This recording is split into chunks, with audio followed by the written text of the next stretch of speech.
56 years ago, Muhammad Ali refused to enter in the armed forces draft. He refused to go fight the Vietnam War, citing his religious beliefs. Around this time, Muhammad Ali was recently converted to Islam. He had the name change, which to America was the first offense of him, because not only was he hanging around and linked to this religious group who were saw as threats, because again, you have a group of black people who knew their worth and were very well educated.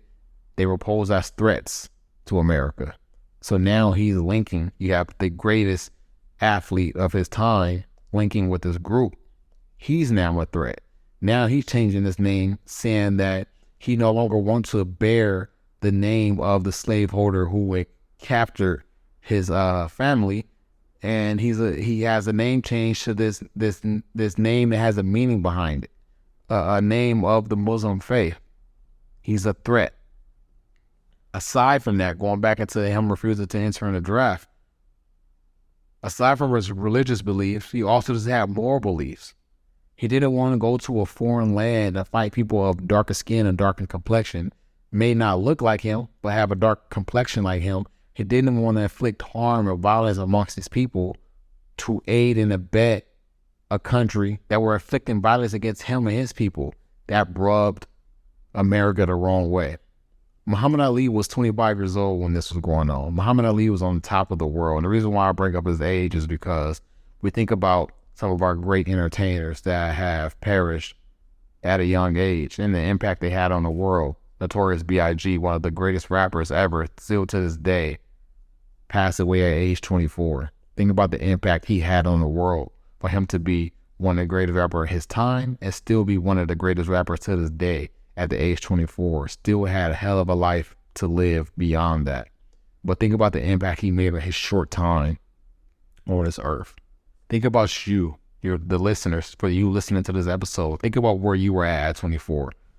And think about what you enjoyed doing at that age and being the best in the world. Think about the magnifying glasses that is on you, but also think about the pressure of that life, of accomplishing so much in so little time. It's a lot. Tupac Shakur, aside from being one of the greatest rappers, he was without a doubt top influential people in this world of all time. I don't think that many can debate that. I don't think many would debate that. He died at 25. He had made so much impact on this world in his short time on this earth, and his life was taken away at that young age.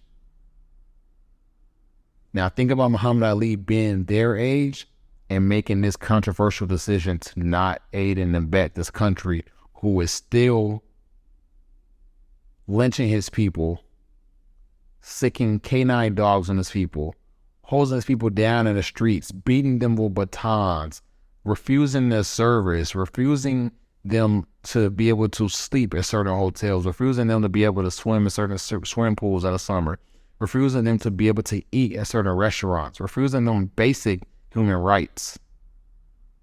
Think about the controversial decision for him to not, and it's not even controversial, it's controversial to other people, because I think to sane people it's not controversial. It's like, yeah, I understand why he wouldn't support that, because why would he aid and abet a country that's trying to go to a foreign land and inflict these things to these people when they're already doing it to his people back home? Why would he influence that? Why would he encourage that?